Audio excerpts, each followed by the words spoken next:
So what's up? What's up? It's Coach Vale, the voice of the recruiting process, man. I'm excited, super excited. Today is a great day. It's the launch of my podcast, my first episode of the Grind Over Guilt podcast.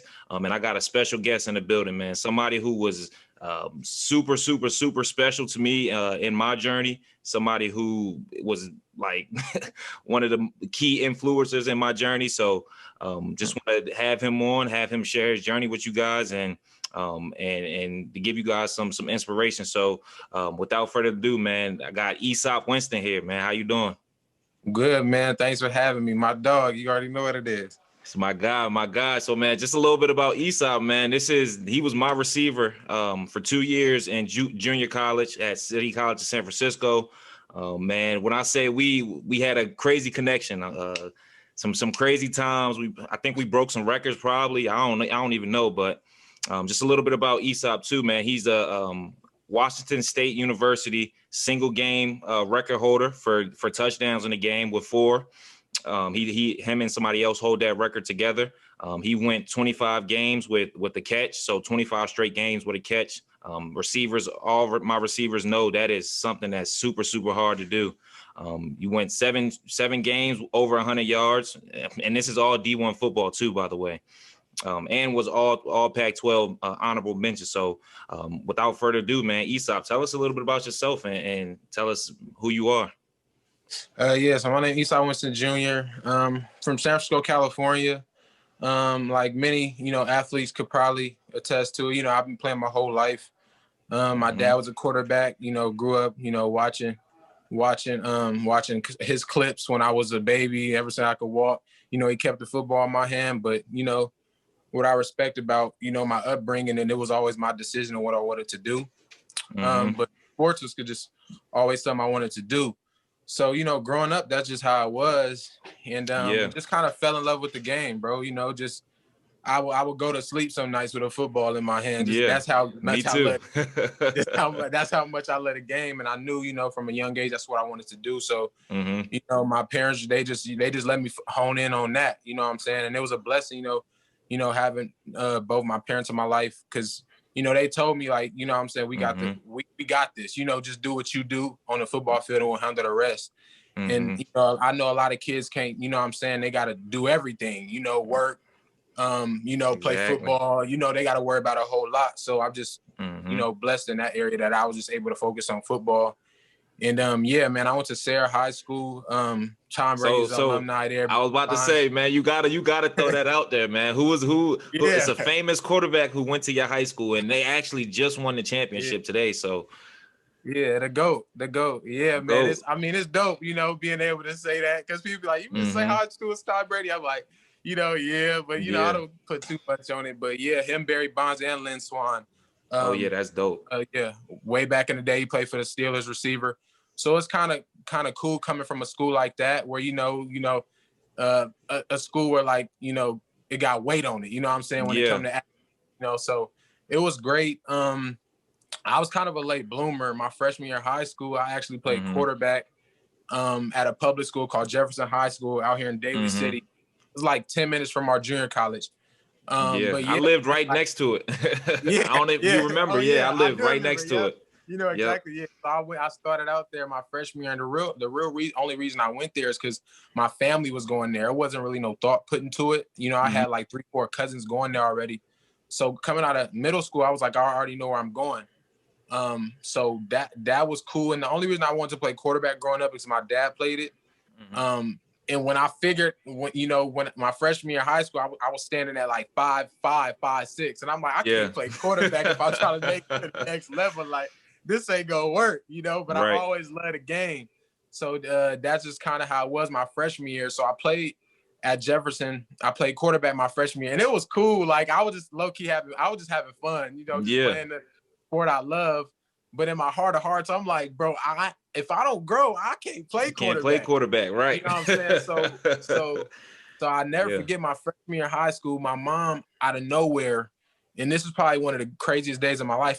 It was after football season. I was in PE, and she picked me up randomly from my high school, and she was like, we gonna try to get you into this other school. And it's the school I finished off at, Sarah. Yeah, so that's what a lot of people don't know is I started off at public school first, and I finished off at private. She picked me up. We driving. I'm like, Mom, where we going? She was like, we about to try to get you into this private all boys Catholic school. And I'm like, all right, like, you know what I'm saying? You can't really say much when your mom, you know. So I'm like, and I know how your mom, man, she don't play. So exactly. You gotta go with the flow. You can't really, you can't talk that. So I'm like, all right, whatever. So we go to the school, and mind you, got to take a test to get into Sarah. So I'm shaking in my boots when she tell me that. She's like, you just gonna take the test, pass it. And I'm like, it ain't that easy. I gotta know what's on the test. Like I gotta, you know what I'm saying? It ain't gonna be that easy. So I go to the high school, and it was when they was on Christmas break. So it was nobody at the school. Okay. And I know it was God in it because I got in there and the dean was, my mom didn't know nobody on the campus. We got into the school and the dean was at the door and he was like, are you here for something? And my mom was straight up like, I want my son to go here and start next semester. And she was like, it's a lot of things we got to go through, Miss Winston, to get him into the school. And she's like, well, can you talk to him now? Like, can y'all have a little one-on-one? So he was like, yeah. And he was crazy thing. He was on his way out. So he was about to, you know, start his break off. And he kind of just like maneuver some stuff so he could talk to me. So I talked to him for like 30 minutes. And bro, like he told me I could start next semester without even taking the test. So that was God. And I was able to start. And to be honest, my first 1 or 2 weeks there, I was like, man, I hate it. Like, I just come from public school. You know what I'm saying? Right. You know, you're a boy, you want to be around girls. Like, it was exactly. Predominantly white institution. So, like, it wasn't a lot of minorities there. So, it was like, kind of like, you know, you had to adjust. You had to adjust, bro. Something you're not used to. Yeah. So, like, but when I look back on it, it was one of the best decisions I ever made. For school and not only for football, but like school too, you know what I'm saying? And just adjusting to your circumstance, you know what I'm saying? Right, for sure. So everything happened for a reason, you know, when you look back on it. So yeah, man, I get there and at this point I'm still quarterback, but what I didn't know before I went there is that my Sarah, they ran wing T. And so so my sophomore and junior year, I played corner, and like I said, I just love football. So they like, you want to play corner? And I'm like I might as well. Like, as long as I'm on the field, bro, I'm trying to make a play. Exactly. So my sophomore and junior year, we wearing wing T. So I'm like, receivers don't really get the ball in wing T. You know, Georgia Tech used to run it, Army, Navy. You know, receivers, they probably had 10 catches the whole year. Like that, bro. That's crazy because everybody who knows Tom Brady, bro, imagine Tom Brady coming from a wing T offense. Yeah, bro. Yeah, exactly. Seeing what he's doing now, like late bloomer, but you know, he just, you know, he made a way for himself. And it's crazy. I mean, he the GOAT. You know, you can't really, you got to put respect on his name. You know what I'm saying? Got to. So that was that. So my sophomore and junior, I played corner, and my mommy's like, I used to come home. She's like, how was practice? I'm like, it's cool. Like at this point in my mind, I'm like, I'm not playing the position that I want to play, but I'm still having fun because I'm on the field. Right. But I was always an offensive minded guy since I started off, or offensive minded player since I started off at quarterback. So going into my senior year, I got hurt and I had to miss 5 or 6 games. So I'm like, dang, like in that summer before my senior year, my coach had came up to me. He was like, what do you think about playing receiver? And that's when my everything changed. Like I didn't start playing receiver in my senior year of high school.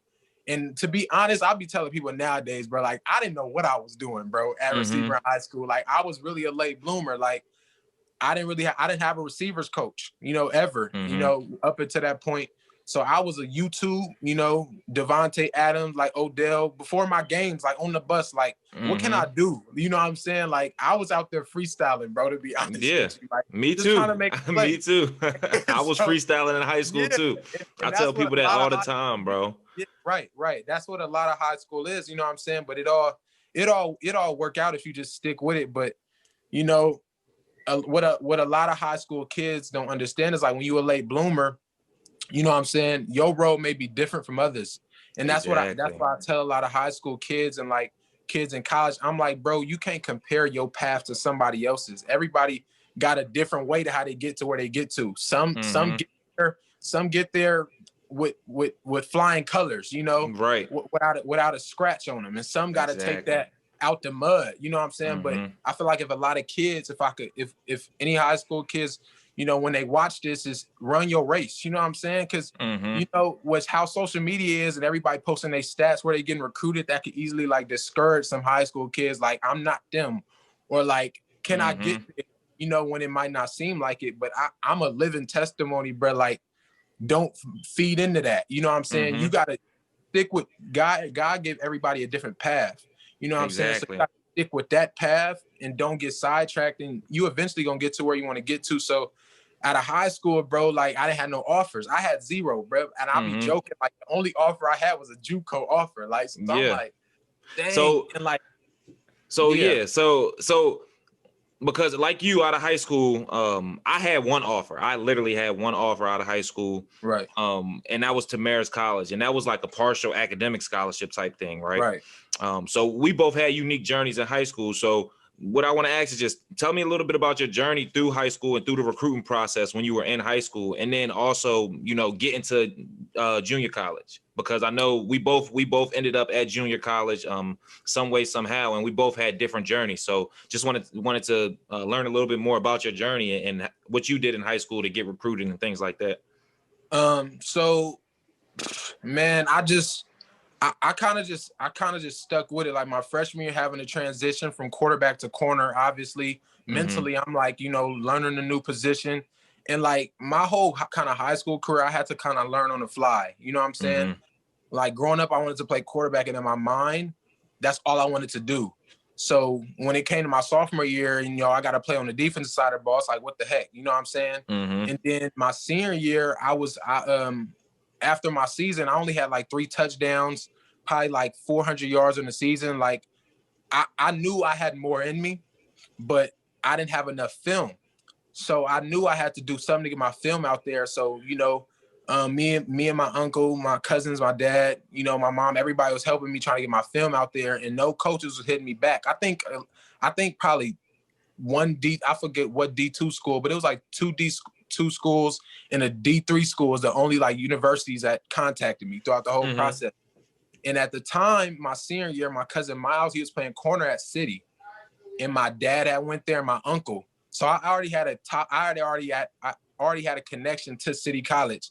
But in my head, I'm like, I don't want to go that route. Like, I know, you know what I'm saying? Like the play me and the person that I am, I'm like, I could go ball anywhere right now. Like, I'm ready. Like, I didn't know, it's funny talking about, I didn't know at that time that I wasn't polished. I thought I was polished. I just didn't, get to play a full season. So in my head, I'm like, I'm the best receiver. It's my first year playing. I'm the best. I could go somewhere and I could walk on and start. Like my mom was my mom was like, you know what I'm saying? So like, she was like, I know you can, but Easop, like, we got to do the smartest thing. My Aunt Gina was like, had to talk to my mom about JUCO, because my mom didn't really know about JUCO at the time. She know nothing. She just thought like, my mom, my faith is the way it is because of my mom. My mom was like, you gonna go to university, you just gonna start right when you get there. They gonna see what type of player. And my aunt was like, he might have to go JUCO. And my cousin was already there. So my cousin was talking me through it too. And he was like, my cousin Miles, he really like brought me to my senses as far as like, bro, if you take this route, you're gonna get to where you want to get to eventually. So I'm like, exactly. You know what I'm saying? So for me, like my senior year, it was kind of like I was scrambling, bro. I didn't know what I was gonna do. And one practice, Jimmy came up to Sierra to watch me practice, and he was like, if you come to City, we could win a championship with you. That was his first time ever seeing me practice. But my cousin Miles, he was low-key hyping me up while he was at City, so he kind of course. And then that's when Rush was still the coach. So it got to a point where I just, I had that talk with my family, and it was like, this is the best decision. And I didn't see it then, bro. Like in my head then, I'm like, bro, do I really got to do this? But it go back to my point where like running your race and like trusting your journey. So that's kind of how it went, bro. I didn't really have no offers. And, Jimmy Collins, he was the only coach that really, really believed in me. He was like, you know what I'm saying? You come, you do what you got to do, get a starting position. And he was like, we're going to win a championship. And I was like, man, it helped having my family had already went through City and had my cousin there currently and my other cousin that ran track there. So that kind of helped with, my mental and like, okay, if he doing it, you know what I'm saying? It won't be as bad. I can do it, right. Right. So that's how I went, bro. Yeah, for sure. And so we both ended up at City. And for people who don't know what City is, man, it's the best junior college in the nation. City College of San Francisco in California. Me and him, we both won a national championship there. And just to tell you guys a little bit about my journey. So he had a different path than me getting to junior college, but we ended up at the same place. Throughout my high school career, man, I was unnoticed too. Like, I always, like, in my neighborhood, in my area, in my county, I was known as the star and known as the star quarterback and star athlete. But to others and to college coaches, they didn't have any clue about who I was. I come from like you came from a prestigious high school and didn't get noticed, but I came from an unnoticed high school, a small high school in Maryland that didn't have any exposure. Like, so our little path was different. And throughout my high school journey, man, I had some ups and downs. Like, I had coaches tell other coaches I wasn't a good fit for their school, so I lost offers. I had to transfer schools just like you, just to try to gain some more exposure. And Right. I did everything possible to try to gain exposure, man. I went to camps, I went on visits, I reached out to hundreds and hundreds and hundreds of coaches a day, and I ultimately got in contact with Marist College. And Coach Johnson, I remember his name, and it was so crazy because he was coming to the school to see me, but I didn't know it. So I just remember, just being a typical high school kid, I was going to the bathroom just to, cut class Right. and be a typical high school student. And I ran into him, and I just seen his jacket said Marist College with Coach Johnson on it. And I was like, "What's up, Coach?" And he was like, "You look like you play sports. You know where Coach Brooks' room is?" And that was my high school coach, my head coach. And I was like, "Yeah, I could take you there now." So he was like, "Cool." So we walking on the way to his room, to his classroom, and I just got a thought in my head to ask, like, who is he here to see? So I asked him, I'm like, "What's up, Coach Johnson?" So, like, who are you here to see? I know I play quarterback here, so I'm just trying to figure out who you here to see. He like, "Man, I'm here to see Lavelle McCullers." And it was like, and like my head looked at him like kind of crazy, like, "That's me. I'm Lavelle McCullers." He was like, "No way." I was like, "Yeah, that's me." He was like, "Man, nice to meet you, Coach Johnson from Marist College. I'm coming to talk to you and potentially offer you a scholarship." So, and that came through having faith. That came through reaching out to coaches and going to camps and just being consistent and persistent. So that was like the one D1 coach that really liked me. I was getting like NAIA school interest and D2 and things like that, but I had my mind set on going D1. So I committed there on a partial scholarship. So, they paying for half, my parents paying for the other half. And I go there, and halfway through the semester, not being focused, not making sure it's the right school for me, I get in trouble, and I have to leave. So I leave, and I didn't know what I was going to do. I was like, "Man, I'm about to just walk on D1." Just like you like, "Man, I'm about to just walk on, get a spot, earn a spot, and we playing." You Right. feel me? Yeah. But then I'm thinking about it like, okay, maybe there's another way. So I forgot how I learned about what a JUCO was, but at the time I had no clue about junior college. And So yeah, so I learned about junior college, and no, actually I do remember NCSA. So, like, once I left, and you got to open up your recruitment again. So right. once I left, then I had an NCSA account, and I started blasting my highlight tape out to junior colleges and Globe College in New York. So my first school was in New York. I'm going back up to New York now, and when I get up there, the school is literally in a building it's just 2 floors in the building. So, and it's raggedy, it's crazy. And the first thing, like, I just remember the first thing that I walked into the building, and I'm going to register for classes, and I hear athletes mad yelling because they can't transfer out. Like, people getting offers Right. from schools, and their credit's not accredited. So the Right. school not accepting their credits. So Right. I'm up here like, "Bro, what do I got myself into? I got to take 2 trains to school. I got to take the PATH train and the New York train subway to school. You got to take 3 trains to get to practice, which is like all the way by the water. Like, it's crazy. And Right. I'm living in Jersey City, so I'm like, man, this is crazy up here." And then, like, throughout the semester, you hearing more and more athletes like, "Oh, I can't transfer. I can't transfer." So I'm like, man, I got to get up out of here. So I Right. waste another semester. So my first 2 semesters out of high school was a waste. Terrible. Right. So I waste that semester, and then now I'm back in my room. I'm like, bro, I gotta get up out of here. Like, what am I gonna do? So I'm like, man, I'm back on the grind. I'm back on the recruitment process. And I remember it like it's yesterday. I'm sitting in my room and I just had a thought, like, email your highlight tape to all the top JUCOs in the nation.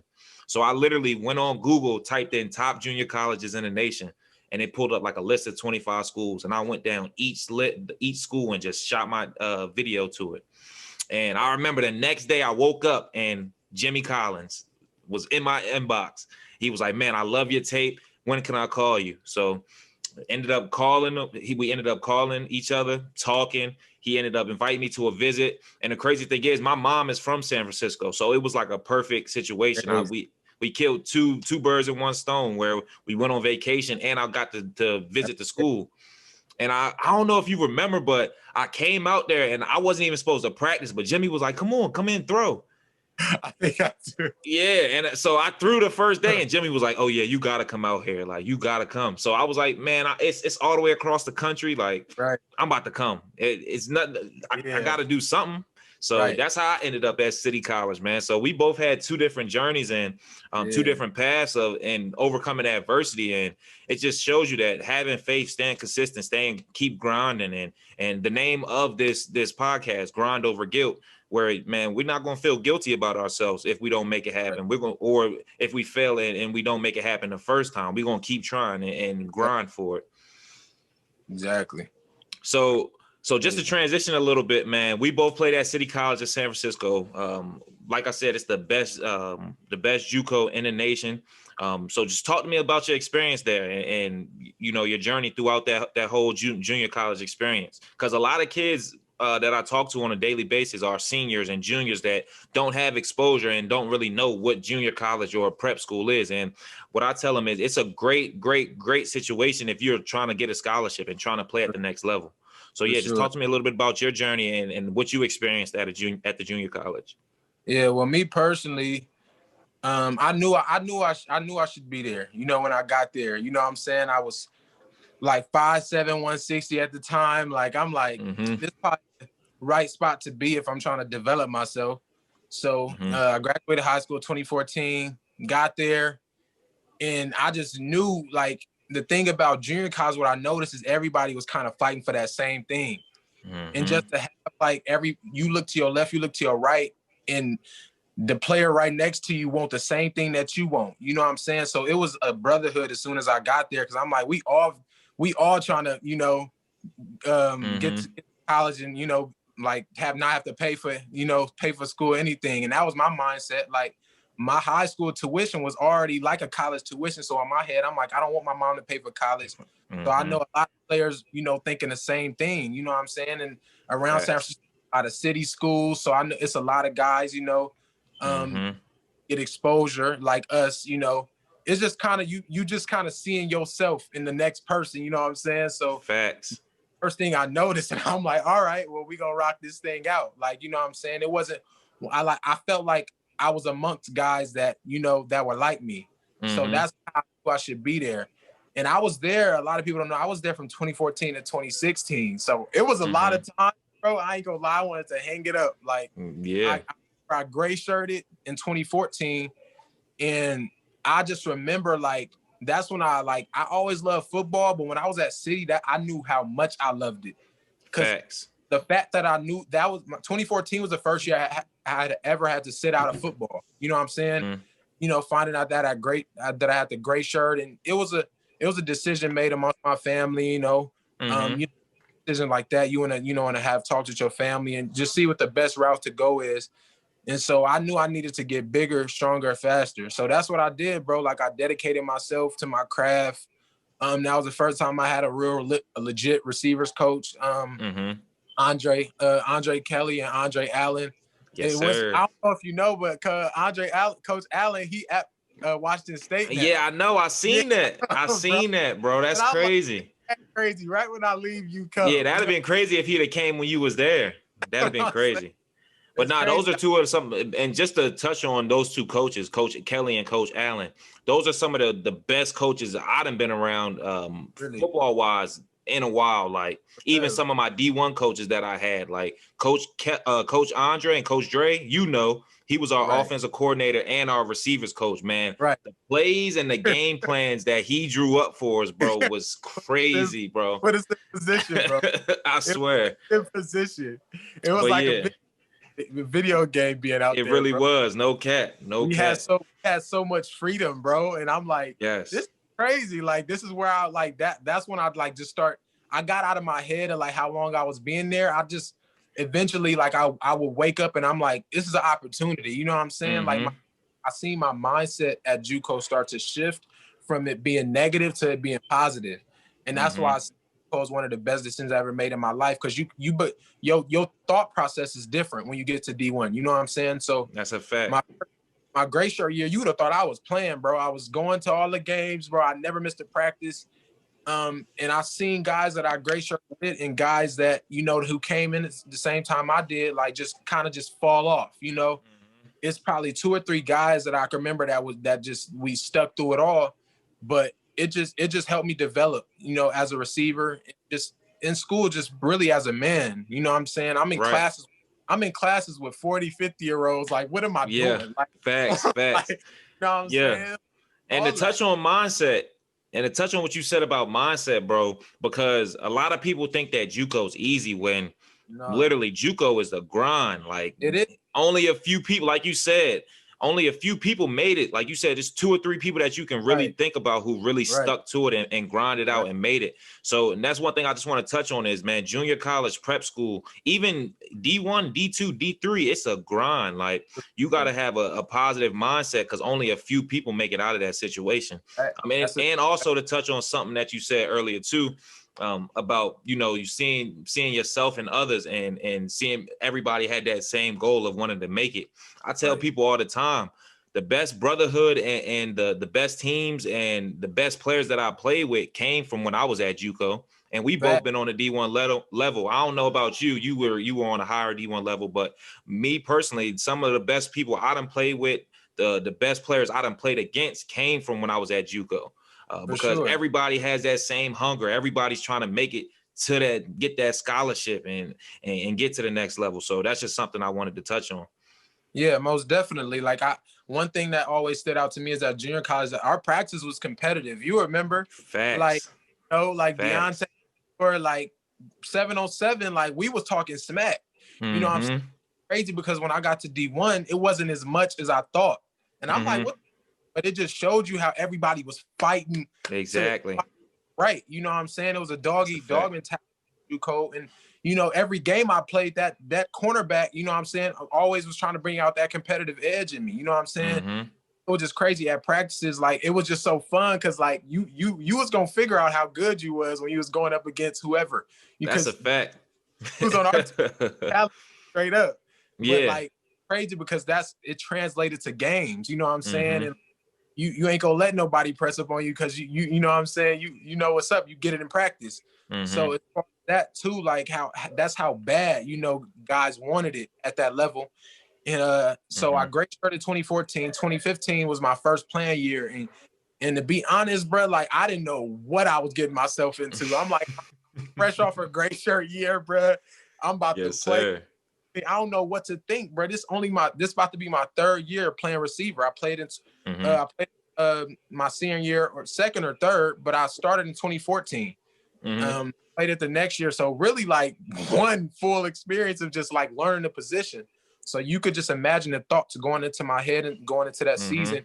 And when I tell you, bro, that 2015 season is when I got my utmost confidence, bro, in football. Yeah. Like always been confident, bro. But JUCO, that whole experience, I got my confidence. Like talking like first down, dropping the ball. Like I was never that kind of player until I got to JUCO. To be honest with you, bro, y'all didn't let me get in my bag. Now y'all done messed up. Yes. Like day after day, I was starting to play better because my confidence was there, and that's all about confidence. All about confidence, bro. If you feel like you that guy, you're gonna be that guy. 9 times out of 10, you work craft. Aside from the guys that think they are, you know what I'm saying? Yeah, facts. You could tell they still learning, but they still got that confidence. I tell any high school kid or anybody coming up, that want to, just keep playing at the different levels. Just always have that confidence, always feel like you belong, bro. Even when you learn it, it's gonna bring out that competitive edge, and it's gonna make you play better at the end of the day. That's what it did for me, bro. And I could me just too. see myself evolving, bro. And I'm pretty sure you could attest to the same thing. Yeah, just to, like you said, attest to the same thing, man. Like, just to touch on what you said, I seen your journey and I seen your growth from when I got there and to when you came on. And I knew you was gonna be a dog. Like, practicing with you every day, doing the things that you was doing in practice, like everybody knew it. I don't know if you knew it at the time, but everybody knew it. And for me, my situation when I got to JUCO was different, because when I came in, I had confidence. Jimmy told me I was going to start. I came in, I was starting at first, and then that week of the game, Gordo came in. So it was like, soon as Gordo came in, they put him right in front of me. You feel me? I didn't even get a chance to compete. But what that did was that shocked my confidence, and it took away a lot of confidence from me. So now I'm sitting behind a quarterback, right? And then but just to attest to what you were saying, but that's when I got my confidence, because I'm going through practice, you feel me? And I'm competing with Gordo, right? Every step of the way. Me and Gordo, we killing. Like, I think that year we had the best two quarterbacks in the nation. Like, we were, that year was crazy, but like, practice was super competitive. And I knew it was real when Jimmy was like, he was coming to me after and was like, yeah, man, if it wasn't for Gordo being here, you would be playing right now. Like, you would be killing. Like, you feel me? So that's how I was like, okay, I'm building my confidence. And then Gordo left, and then again, I'm building my confidence up. You feel me? And then Zach gets back from injury, and Jimmy's like, okay, we throwing him back in there. So like, through the whole spring, throughout the whole summer, I'm starting, and then just all of a sudden it switched up again. So then my confidence is shot. And y'all probably didn't even see it because I never let it show. But that first game when I ain't start versus Laney, and I didn't have no confidence. You feel me? But then throughout the season, I started gaining more and more confidence. And like you said, it just attests to that, man. JUCO helped me gain a lot of confidence. And also what JUCO helped me do was learn how to play football. Because like you said, in high school, bro, I was freestyling. I was playing off of pure talent. Like, I don't know if y'all know it again, but bro, I did not know how to read defenses that whole 2015 year. Like, Jimmy and Andre Allen, and they taught me how to read defenses, bro. Like, that JUCO year. So I know a lot of quarterbacks and a lot of athletes who high school and things like that, coaches are teaching them that now. So y'all are way ahead of the game of where I was at that time. For sure. Now, at City, man, all of our routes and all of our offense was straight read on the run. So you had to be able to read defenses on the run as a receiver, as a running back, like as a quarterback. So facts. Yeah, for sure, man. Like, it was crazy how much we learned there. And like you said, going back to your point of just learning, like, I didn't know what a release was. You know what I'm saying? Like, in high school, I was just running. And if I did have a release, it was weak. You know what I'm saying? So I just had to learn about that, how to sit in the zone. I didn't know about sitting in the zone. Sitting in the zone, like, I'm gonna keep. You tell me run a slant, I'm winning a slant. I'm not stopping in no zone. That's not in my head throughout the route. So just learning stuff like that, and just, okay, if you get here, you could run a comeback instead of the go. If the corner is playing 15 yards off, just stop it, run a 10-yard stop. Or like, if you eat him up by if you catch up to his cushion at 10, run by him. Like, it's crazy. Like, I didn't know none of that till I got there. So like, just my transformation, me transforming into the receiver I am today. If I didn't go JUCO, it probably wouldn't have happened. You know what I'm saying? So I definitely appreciate my time there. And then, like I said, when you got there and we lit it up in 2016, like, I still think about that year, bro. Me too, bro. I'm about to get into that too. You know, I can't have you on the show and not talk about it, bro. Yeah, bro. I'll let you hit more on it, but like, just us really coming into, our full form, kind of not our final form, but our full form, low key, just on the level junior college. Crazy to see, because we was both there at the same time, both grinding, both learning. So that was a great year. Yeah, for sure. And just to touch on a little bit more, because a lot of people think that when we got there, it just happened for us. A lot of people think that it's just going to happen for you, when they didn't see all the work we put in, man.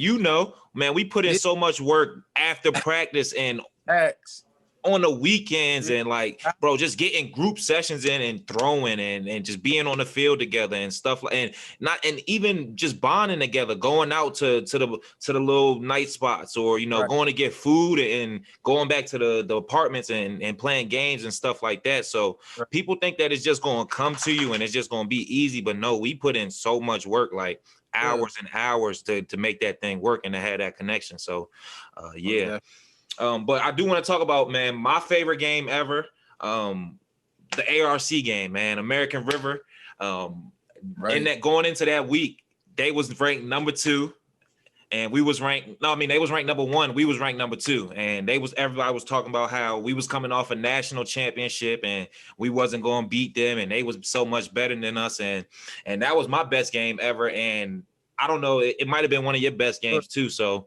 That game, I threw for 566 passing yards, 8 touchdowns, and you had a bunch of that. You had 14 receptions, 228 yards, and 4 touchdowns. So just talk to me about what you remember about that game, man.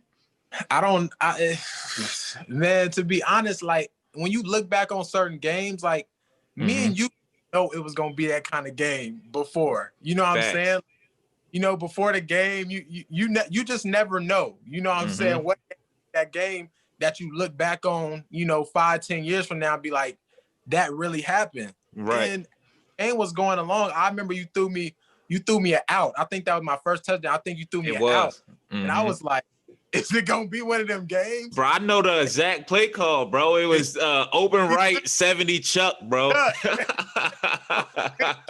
Oh God, Chuck was that, bro. We ate Chuck up that whole year, bro. Like facts, bro. If it was 1-on-1, we it already was money. Yes, it was money. But yeah, it was 70 Chuck. But yeah, I think after that, when I was like, okay, I could be one of them games. And I remember we was American Rivers, and it's in Sac. So it was hot that game. And it was hot, bro. Hot. It was super hot. And I remember going into that week, Jimmy had put me in a few different spots on the in the formations. Cause remember, I had never played slot until that game. And like we had put in a whole bunch of stuff. A whole bunch of plays, yeah. And that's what I want to talk about too, bro. Because again, Coach Dre and Coach Jimmy, bro, two great masterminds. Because the game plans that they put in, like for that game, was crazy, bro. Like we went Houston, which is 2x2, but we went like tightened it down. And like, bro, because they was playing a bunch of quarters and we just messed with the safety the whole game, bro. Like, it was bad. And I remember one of the corners, he actually had a club on. And I remember yes. Oh my God. Bro. I'm like, bro, look, bro. Yes. It's going like, look, he has a club, I promise you. Bro, speaking on that is a lot of what I want to touch on is because I remember that game, bro. If you remember, because I remember you actually got on me about that. You came to the sideline, was like, bro, he got a club on. Because my first 2-3 drives that game, I was out of it. Like I was having a bad game. You feel me? Yeah. And then it just clicked. And once it clicked, it was over with. Like it was over. it was the point in the game where I was like, it don't matter what they offense do. We know what we could do. Yeah, they wasn't stopping us.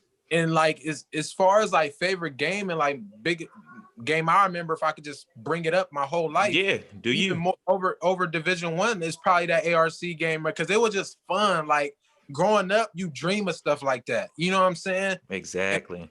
And where I wanted to go, and just knowing how much that game would help not only me but the players around me. I knew it would help you, me, our defense. Like it was more of a team thing just as much as it was an individual achievement. You know what I'm saying? That's a fact. You know what I'm saying? Because me and you after that game, we like, all right, college coaches, what's up? Like I was just about to say, bro, you read my mind, because I was about to say, bro, that was like a breakout game for like everybody who didn't have offers or wasn't talking to coaches at that point. We had people that was getting offers. We had the number 1 tackle in the nation. You feel me, Elliott? So we knew that our time was coming, but we were just waiting for that game to when it came. And after that game, that was the game that really put us on the mat. And coaches started to really notice, like, oh, who are these two? Who are these two? Because I remember the game before that, I had like 400 something yards against Siskiyou. And we was going crazy. So yeah, crazy. for sure. We just had to play the waiting game. That's all it was, bro. You know, we Facts. knew it was come. And that's another thing, you know, if any high school kids, like, you got to stay the course. You know what I'm saying? You can have a game and then not be noticed. That don't mean you go back into your shell and start trying to rearrange. Obviously, you want to better yourself, but you got to keep the faith, because somebody gonna catch somebody's eye at some point. You know what I'm saying? It's something like my pops always told me. It's always somebody in the stands watching. So, you know, don't ever have a bad day in the office. You know what I'm saying? Always be locked in. And after that Syracuse game, we like, bro, if this what we could do, we could even throw a cherry on it. We could do way more.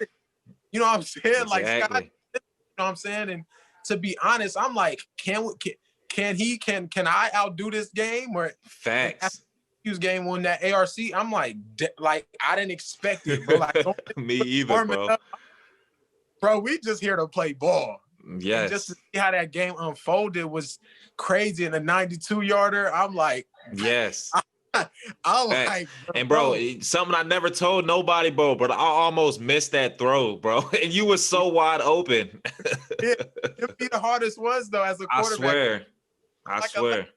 They supposed to be easy, but you miss one and you like, what? Like, but, you know, like that's just how it happened. And it was just a dope game. And you probably gonna touch on it, but after that, I think we had a bye week, and I remember Michigan. You probably could touch on this, but Eastern Michigan, start hearing about that. You know, they wanted both of us bad too. Both of us at the same time, bro. Yep.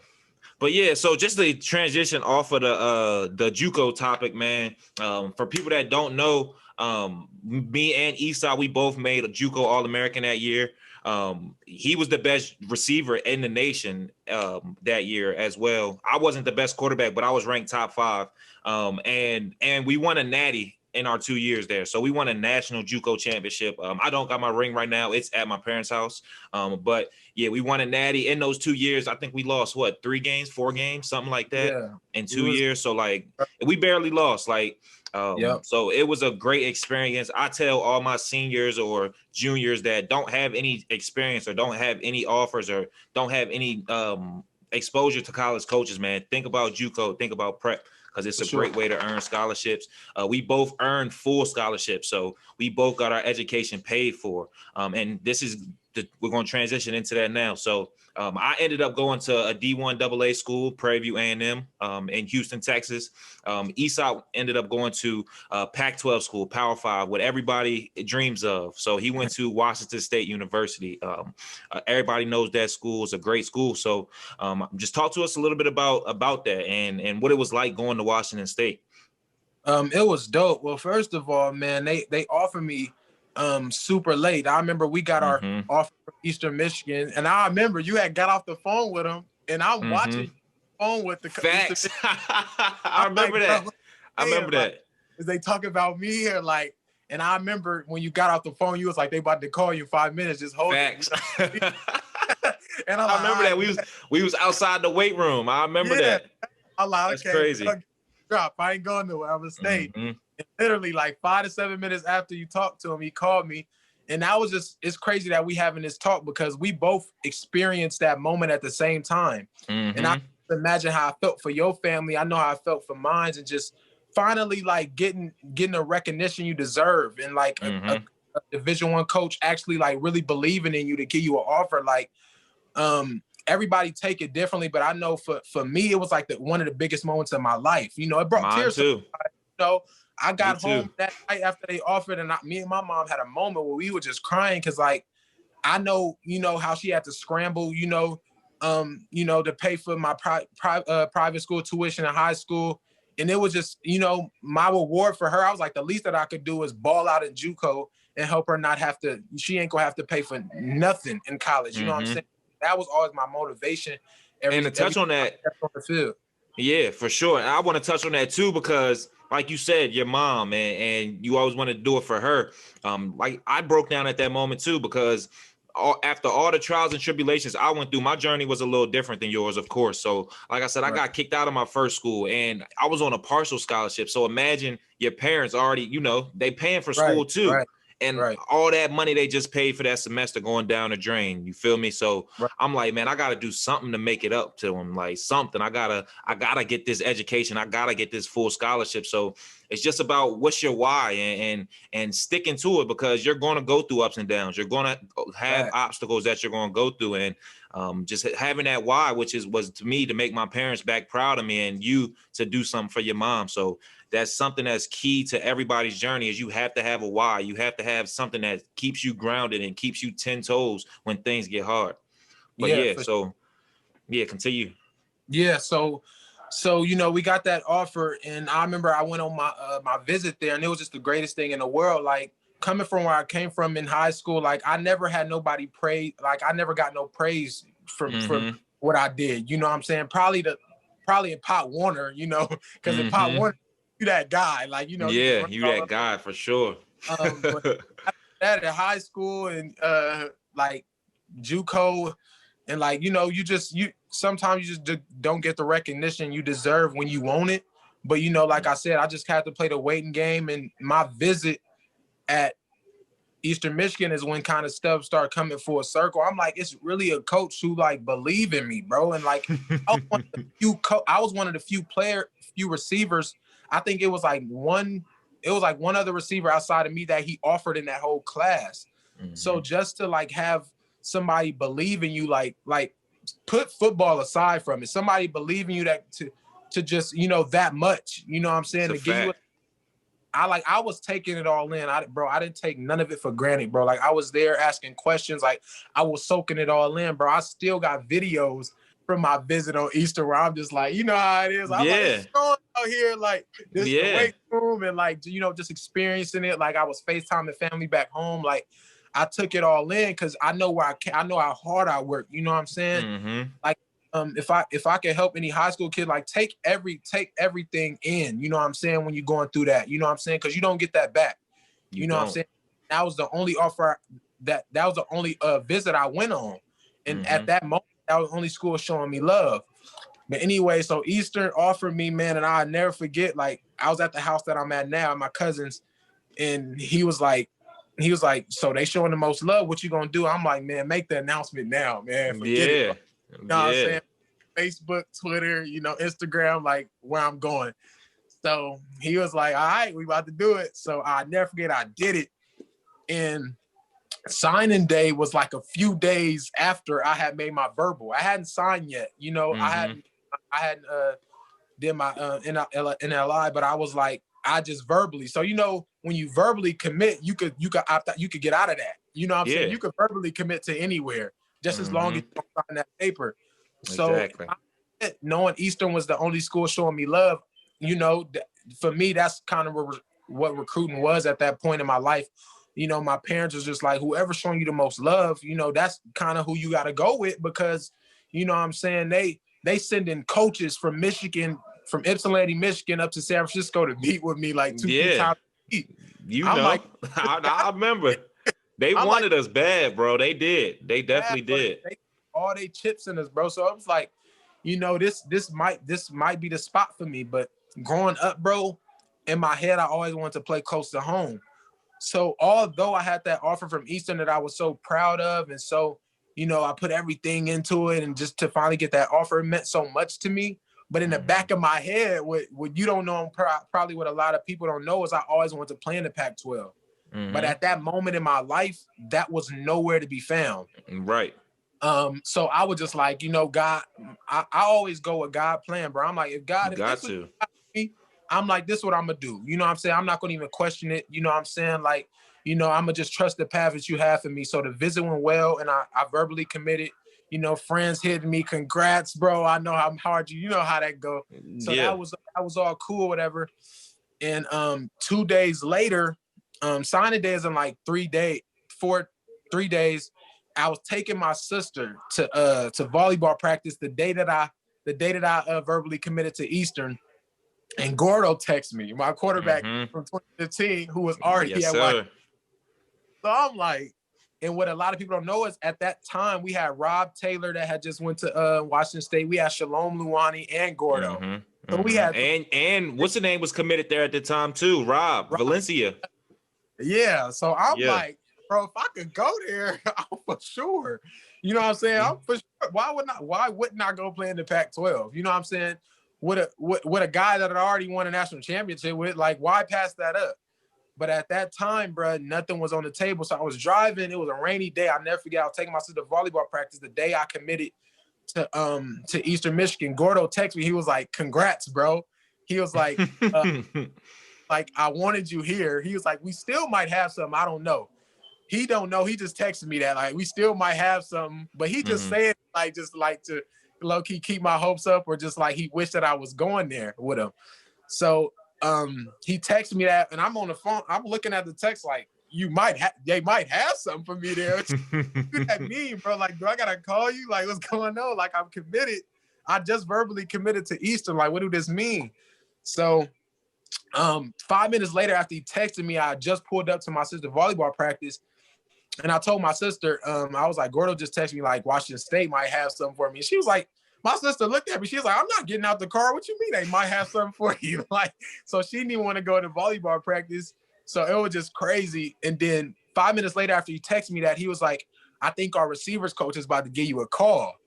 So I'm like, Essence, you got to get out the car, go to practice. You know, my sister, you know, she know how much work I put in. So she trying to experience the moment with me. So I'm like, you got to go. You got to go. So five to 10 minutes later, Dave Nickel, the receivers coach, he now at Mississippi State, but at the time was Washington State receivers coach. He called me, bro. My hand was literally shaking, bro, because my prayer, my whole life was like, God, I want to play in the Pac-12 close to home. I'm committed to Eastern Michigan already, bro. I'm like, what the heck is going on? You know, so my recruiting process was different. It was different than a lot of kids' recruiting process, bro. Like, I was juggling a lot of stuff. And at that time, I was studying for finals too. I couldn't even focus on my final, bro, at that moment. You know what I'm saying? I'm like, what the heck? So he called me. He's like, is this Easop? I'm like, yes, who am I speaking to? I didn't even know that it was him calling me, bro. Like, I'm thinking it's a random number. At that point, I don't even know Washington area code. I answer like, hello? Like, I answer like a regular dude, like, hello? He like, is this up? And I'm like, okay, let me fix my voice. This sounds like somebody like somebody different. And he like, what's up, man? It's Coach Dave Nickel. I'm like, oh, what's up, Coach? Like, what's going on? He was like, yeah, man, Gordo's been talking you up here. Like, keeps saying he mentions you every day about how he wants you here. He's like, yeah, man. He's like, we watched some of your film from the previous year. And he was like, he was like, we like what you're doing. He was like, but we're not going to offer you now. He was like, but he was like, we know signing day is in 2 days. So he was like, we'll keep you posted. He was like, I'm gonna let you know by 10 a.m. tomorrow what we decide. And at this time, they was at the they bowl game. So he called me in the midst of like the whole bowl game prep. So in my head, I'm like, you took your time out to call me during bowl prep. Like, y'all trying to win a bowl game. Like, so in my head, I'm like, this could really be something. But at the same time, I don't know. And he was like, how's grades? And I'm like, I'm doing good. You know, I was like, dropping my sister off right now, about to go study for finals. You know, I got that tomorrow, whatever. And he's like, okay. He was like, yeah, make sure you get grades squared away. And I'm like, it's all good. Like, I'm for sure going to do that. Make sure I could, you know, get to the next level with it and whatnot. And he was like, and I seen Eastern offered you. He was like, well, how was that? And I was like, it was great. I told him straight up. I was like, I loved it. They loved me. He was like, and he laughed. He chuckled. He's like, okay. So I'm like, bro, what you doing, know, bro? You know how coaches get in that recruiting process, bro. Yes, bro. A lot of people don't know that. This one thing I want to touch on real quick before you continue, but a lot of coaches going to sell themselves and they're going to try to downplay other schools during the recruiting process. So, you know, you just got to try to weed through the smoke on what coaches is telling the truth, what coaches aren't telling the truth, which coaches is just trying to sell themselves. But yeah, go ahead. Sure, bro. So it was tricky. Like, when he chuckled and did all that, I'm like, bro, like, I really wanted to, the person I am, like, get to the bottom of it. Like, bro, y'all gonna offer, you know what I'm saying? Like, what's up? Like, and so he was like, I'm gonna give you a call tomorrow around 10 a.m. to let you know what we decide. So I hang the phone up, and for like 5 minutes, bro, I was just in the parking lot where I just dropped my sister off. I'm like, I can't even drive, bro, at this point, because I'm like, bro, this man, no, I just verbally committed. Signing day is in 2 days, and you telling me, you asking me to wait on with your head. Yeah, he playing with you. Playing with me, bro. You just got the doggy bone right there. Like, you know, so I'm like, playing with you. All right, what's going on? So the next day, bro, I had to take a final, bro. I couldn't even focus, bro. I couldn't even focus. Like, I took the final and I studied for it. So, but in my head, I'm like, my grades was already good. I couldn't fail the final, but I knew I would do good on it. But I remember just taking, I had my phone in my left hand, my pencil, and I had my computer, and I was just looking at my phone while in the waiting final, on like, that joint. doing it. I'm like, but it's 9:45. Like, what are you doing? Like, call me. So, bro, I never forget. It hit like 11, bro. He didn't call me. So in my head, I'm like, all right, like, I'm going to Eastern. I'm going to Eastern. You know what I'm saying?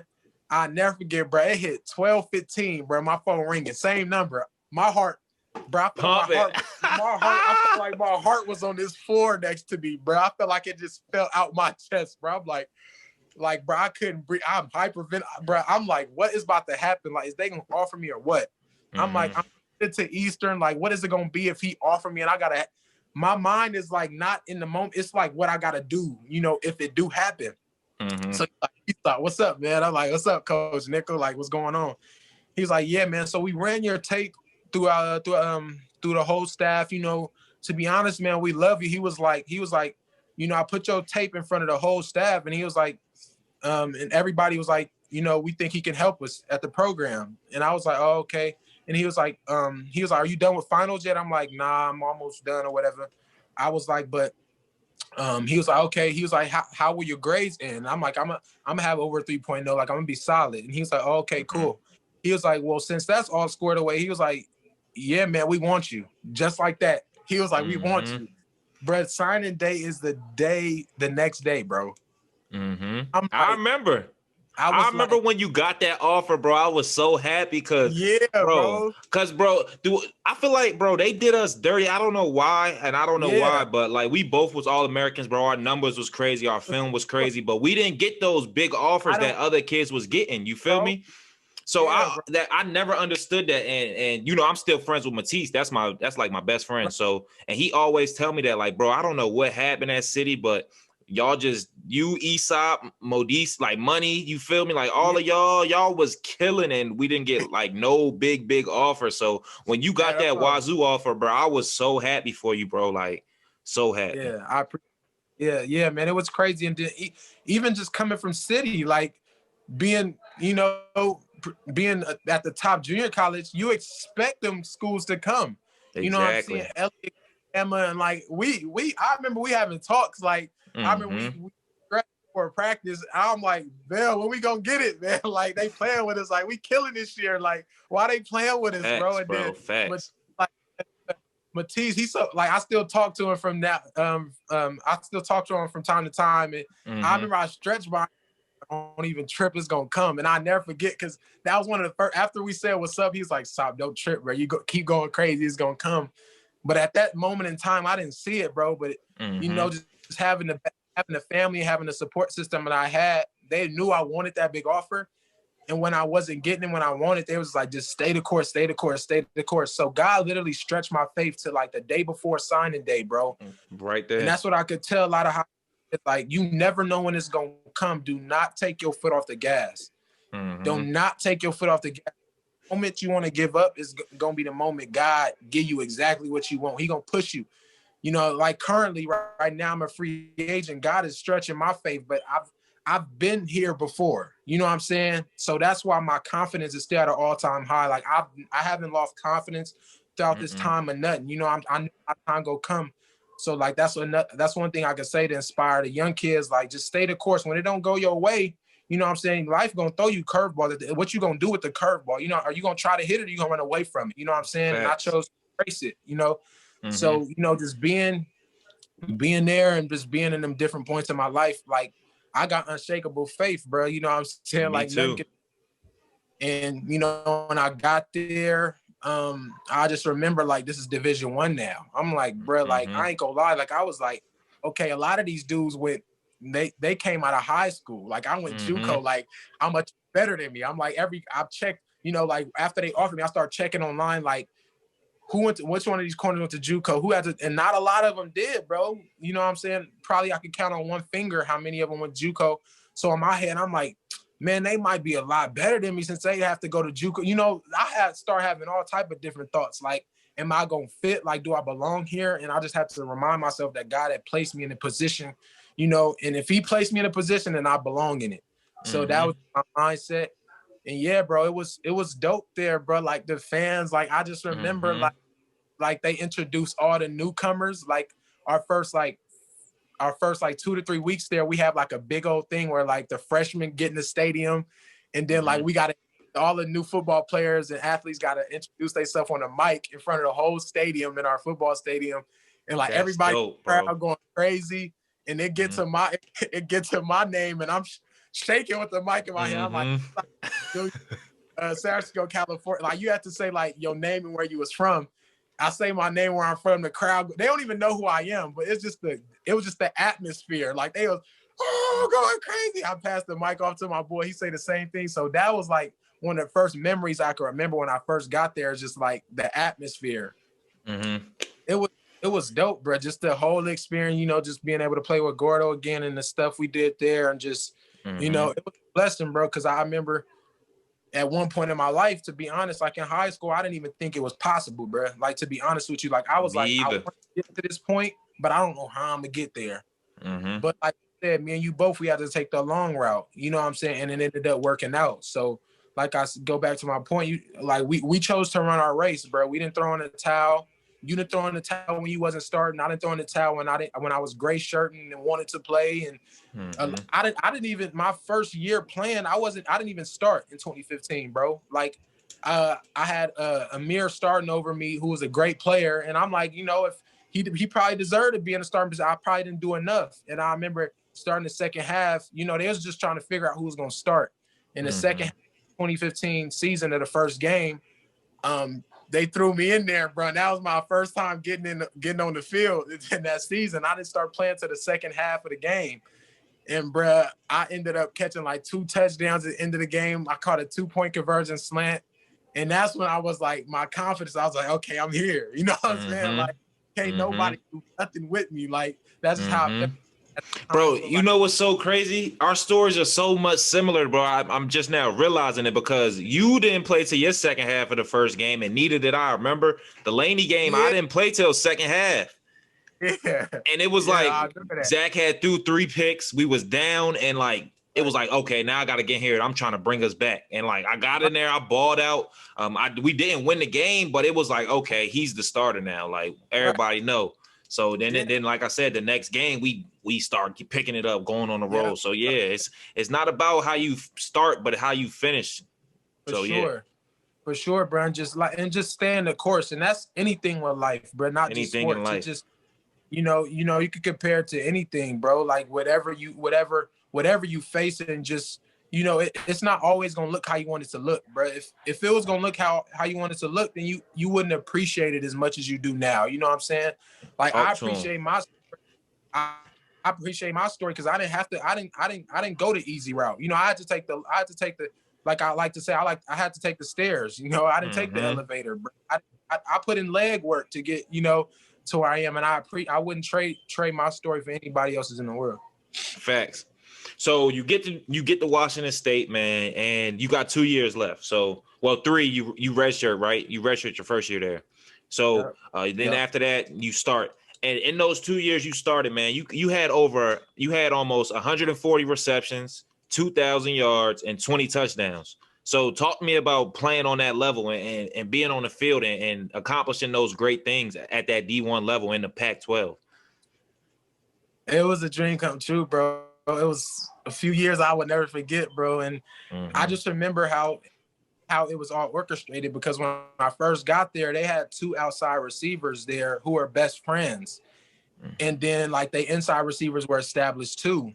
And I had a good camp that my red shirt, I redshirted in 2017. I had a very good camp, and I thought I was playing. And I never forget, a week before the game, forgot who we played that first week, but the Coach Nickel brought me into the meeting room before our position meetings, and he was like, "Yeah, we're gonna shirt you." And it was like the life had just got taken out of me. I'm like, bro, everything I went through in high school, I get to JUCO, I don't play right away.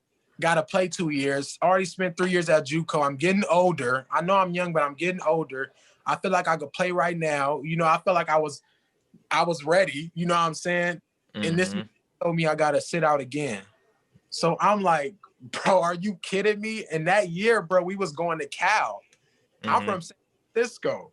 So I was already orchestrating stuff for my family to come watch me play at Cal. So when he told me that, you could just imagine how I felt. And like our position meeting was right after. So he told me that right before the position. I couldn't even focus in the meeting, bro. And I'm like, are you kidding me? So that's another test I had to go through throughout my career, bro. Like I had to shirt. And like I said, they already had 2 outside receivers that was best friends that they was killing at the time. So I'm like, where do I even fit in? Then I start thinking of I should have went to Eastern. I thought about contacting Creighton. Like you remember Coach Creighton? Yeah. I thought I called my parents. I'm like, I got to get out of here. I'm like, they shirted me. You know what I'm saying? I'll be playing at Eastern right now. Like what's going on? Did I make the wrong decision? Like the devil will try to play tricks on your mind when when a curveball thrown at you like that. So that happened, bro. And I just remember that redshirt year. We used to do Thursday night football, bro. It was a thing Mike Leach, our head coach at the time, he came up with where like the 2 days before the game, all the red shirts, walk-ons, and dudes that wasn't playing that year, we would scrimmage. And bro, that felt like a game to me, bro. Like my whole red shirt season, I'm like, I'm giving it all I got in Thursday night football because when next year come, I'm not gonna be in this position. Straight up, I'm gonna take this one on the chin. Been through it in JUCO. I had to sit out. I was like, I got to do it here. It is what it is. You know what I'm saying? Let me just take advantage of the reps I do get. So Thursday night football, bro, I was just I was going crazy, and they like, okay, so that's when they really started to see. Like, I'm like, do y'all regret shirting me or what's up? Like, oh, y'all ready? Like, that's just my mind at the time. I'm like, bro, like, I told you I was ready. So I just remember just going crazy in Thursday night football week after week, and I had to do it the whole season, bro. And I'm just like, man, next year gotta be better. So, bro, so the offseason going into the 2018 season, we get Gardner Minshew come in and I watch his highlights, and I'm like, okay, we could do something. But at the time, the 2 receivers were leading up to that Gardner come in. The 2 receivers had just left, like they didn't want to be at the school no more. Oh, dang. Yeah, but they left, and that's kind of how I started playing because I got switched to inside receiver, and that didn't work out for whatever reason. That didn't work out in camp. So that's how I kind of ended up getting shirted. And they brought like a 5-star in before me, kind of just threw him in before me. And that's just how that happened. And then I remember after that 2017 season, those 2 best friend receivers, they left. And I called my mom. I never forget. I was like, Mom, so-and-so and so-and-so just dipped out. And she was like, that means you about to be in that position. So, but that happened. And then Coach Spurrier came in, one of my favorite coaches ever. He was my receiver coach at Washington State. He now at Mississippi State. I talked to him probably every other week, man. He always checking up on me. He came in, developed a dope relationship with him. And that's when the 2 dudes left. And I knew I was like, you know what I'm saying, coming fresh off a redshirt year, I'm like, they got to throw me in that position. So kind of, and I don't even know if them 2 dudes stayed. To this day, I don't even know how my career would have went at Washington State. Because they was doing their thing, bro. They just left for whatever reason. I guess they just didn't want to be there no more. But me and my mom still had that discussion. He was like, that was God, like, orchestrating your path for you to play. Because once them same thing happened to me, bro. Remember with Gordo, because he didn't have nothing that whole summer. Yeah. And I'm like, man, I'm about to have to sit behind Gordo again, going into my second year. Am I about to have to leave? Like, what am I about to do? And then at the bro, it was my birthday, bro. The day before my birthday, I remember it because I remember like God just gave me a birthday present. Like, literally, they offered him the day before my birthday, and he was out of there. So I was like, oh my God, thank God. You moved. He opening doors, opening opportunities for you. So for sure. Real talk, bro. And so going into that 2018 season, bro, my confidence shot up to a whole nother level. Cause I'm like, I gotta be the guy now. Like, of course they're gonna bring in high school receivers, but they still gotta get polished, learn the offense. I had just redshirted, so I knew the ins and outs. You know what I'm saying? And me and my guy Dez, we was the only receivers at the Z position at that time before they brought any other guys in. Shout out to my guy Dez, he play on the Colts now. Yeah, I know who you talking about. He a dog too. That was my dog, man. But yeah, so that's how that happened, bro. And I ended up starting Wyoming game, bro. My first ever Division I game I started. And that's what a lot of people don't know. Like, bro, I had a good camp that 28 Me too. camp. I had a good camp.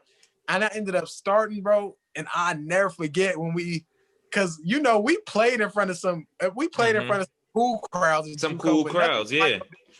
Nothing like no Division I crowd. Like, it's not. So just like you, I started my first game, Division I, when I transferred to Prairie View. So, and we played a big team. We played a team that wasn't even in our division or in our conference, and we played Sam Houston State. So yeah, it was a crazy game. Like, I just remember, bro, running onto the field for warm-ups and looking at the crowd like, oh my God. And it's different. And see, the HBCU experience is different than the regular D1 experience, you feel me? Because you got the bands, you got the dancers, you feel me? You got all that. So, bro, I'm looking around, I'm hearing the band, like, I'm like, bro, this is crazy. And then, like, it fuels you. It's like, bro, it's like addicting. It's like, bro, I gotta play good. It's like, I'm about to turn up out here, like, for sure. So, yeah, I already know how you was feeling. Yeah, bro. We played. Similar experience. We played Wyoming at Wyoming. Mm-hmm.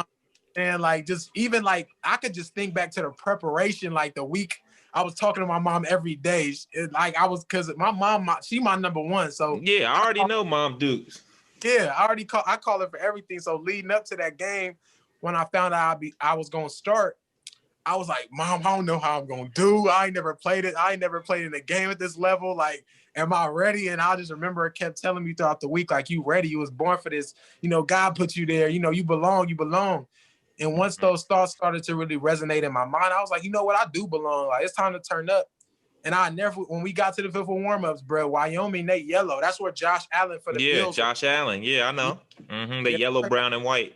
Bro, it was a sea of yellow when I stepped out onto the field. And I never forget, I ran out there and we warmed it up like on the goal line. And somebody had to tell me snap out of it, bro, because I couldn't even warm up. Sometimes a lot of people don't know what you've been through to get to where you got to. Facts. I'm taking differently than you, bro. I didn't have no offers in high school, bro. I stayed at JUCO for 3 years, wanted to throw in the towel, bro. Let me have my moment, bro. This hitting different right now. Like, you got that is. And once a player started, realizing my story, when I started to tell me, like, okay, yeah, Sop then went through some stuff to get here. So it was a sea of yellow. You couldn't tell a difference between nobody. They had all the same shirts on. Our bench was right in front of their crowd. You're gonna lose. Like, and I'm like, bro, I'm finna start. What's going on? I'm like, bro, 2 years ago, I was playing in front of 100 people, bro. Now it's like 100,000. 100,000, right? Exactly. So I'm like, and I remember I scored that game, and the ESPN cameras came over to the sideline after I scored. They had the cameras on me, and I remember I didn't know what to do in front of the cameras. Like, I'd be like when like NFL, like the camera, you be talking to the camera. And my buddy was sitting by me, my adrenaline pumping. I just scored on the fade. He was like, say something, they filming you. And I looked, and it's a camera right in my face. And all I could do is, like, in my mind at that moment, I was like, I gotta shout out my family. So I was like, yeah, facts. I was like, hi mom, hi aunt, hi Miles, hi Pat, like, hi dad, like, hi everybody. My teammates just laughing at me. They was like, yeah, whole family, bro. But it's dope, like, even talking about it right now, like, just remembering all the things that that I experienced, because stop, like, you could tell I was taking it in differently than a lot of people. Like, I'm shouting out, but like, I remember when I thought I wouldn't be here, like, I woke up out my bed my senior year crying because I wasn't getting recruited, stuff like that, bro. Like, Mom, is it worth it? Like, I've been playing all my life, but it's not going how I want. All that, bro. So it was just crazy. Like, that moment, I'll never forget that moment, bro. I scored, and I was just looking at the crowd like, what's up? Like, I'm here. They not know who I am. But yeah, bro, from there, it kind of just took off, bro. And I remember Wyoming wasn't in our conference. We hadn't played any conference games yet. So the type of player that I am, I'm like, I always want to one-up myself after every game. Like, what I did that game don't count for next game. So I'm like, I gotta do this in conference, bro. Like, I did this against Wyoming. We played San Jose State, who also not in our conference. And I'm like, I ain't did nothing yet. because I ain't played the Cows, the Arizonas, yeah, I feel you. I ain't played them, so I ain't really did nothing yet. I did this against non-conference schools.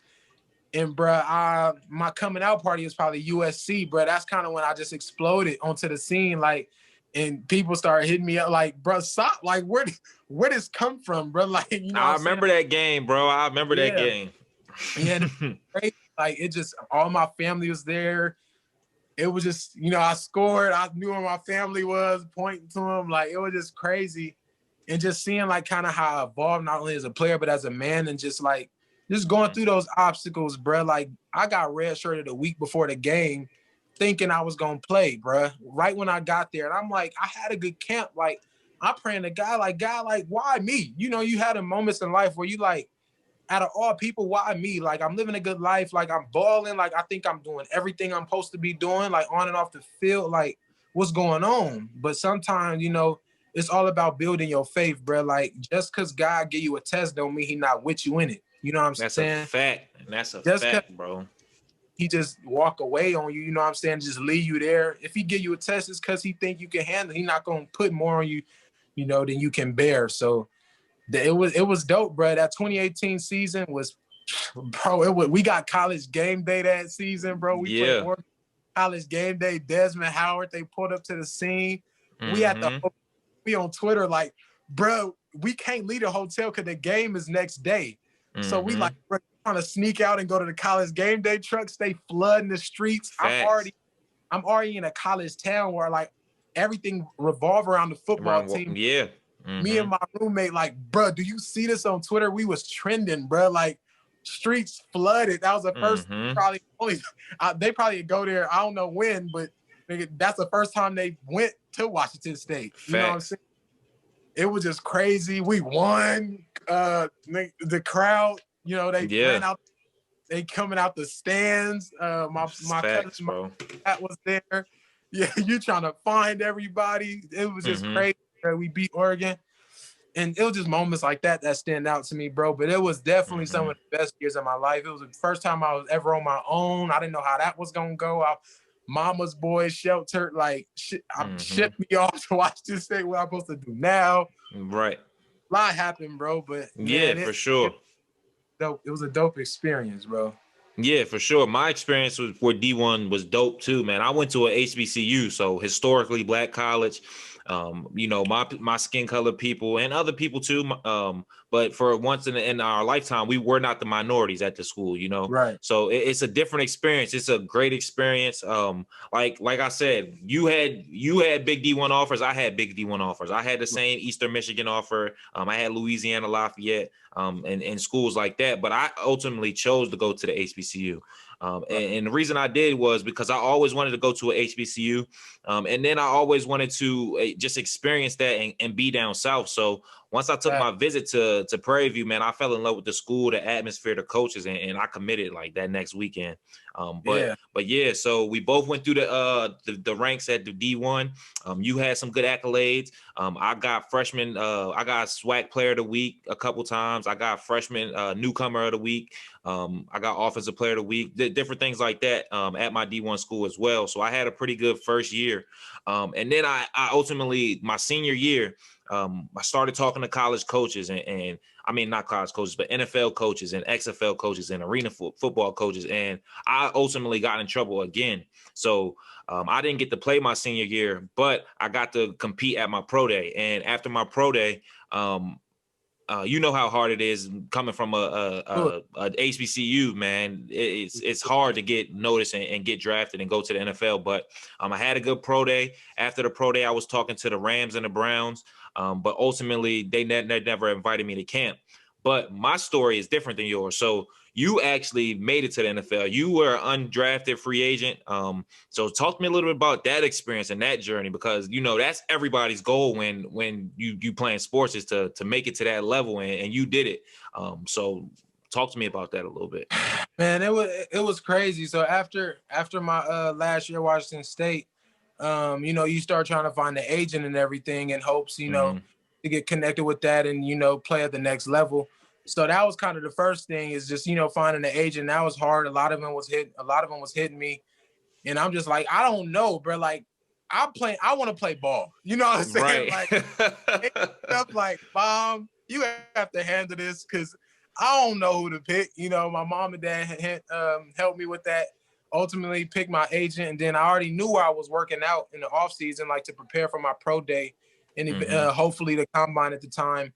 So I trained out in LA at Stars, and it was great, bro. Like it was dope, and you know, it was going, and then our pro day was coming up. We was, you know, everything was looking sweet. Then COVID hit, and when COVID hit, and I'm like, bro, and a week before COVID hit, I figured out I didn't get a combine invite. So I'm like, bro, pro day all I got. I pro day all I got. Like I gotta show out at pro day.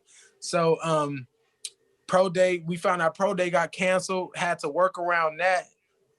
So me and the guys, a lot of guys that I worked out with kind of had the same path as me, where like they didn't get invited to the combine. So we all, like 4-5 of us, it was like 8 to 10 of us in the combine group or whatever, but 4-5 of us didn't get no combine invite.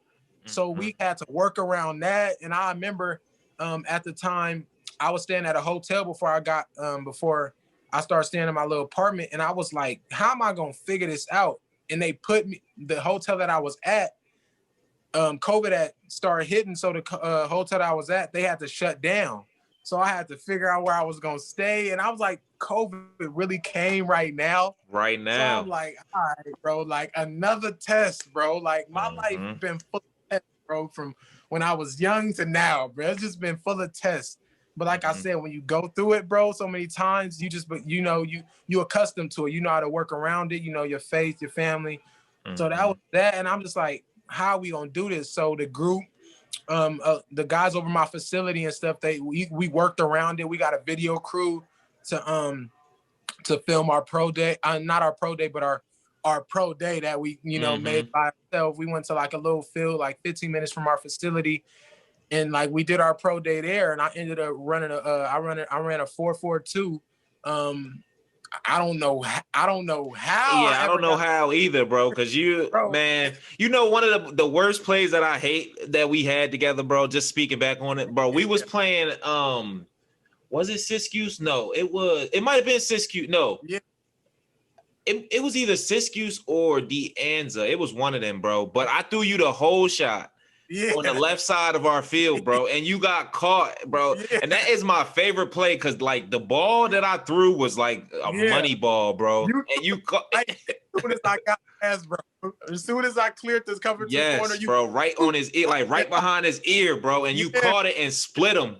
And it was like you was gone and you got caught, and I was so mad. And I just remember Coach Dre just saying like, "Oh my God, Easop, you're so slow. You're so slow." Yeah. But running a 4.42, that's fast, bro. That's huge. Yeah. Shout out to my guy Gary Kabline. He was John Ross's. You know, John Ross ran the 4.22. I trained with his speed coach. Okay. So shout out to that man, because he got me. You know, he got me to run that. You know what I'm saying? Just week after week, just working on that. So that was cool. I still would consider I'm not the fastest, but you know, for me to do that and just the work I put in, it was a great feeling. So, you know, I ran my routes, did the 40 or whatever, and it was cool. And then I was like, man, how am I gonna get what I ultimately want? And that's a team to take a chance on me in the NFL.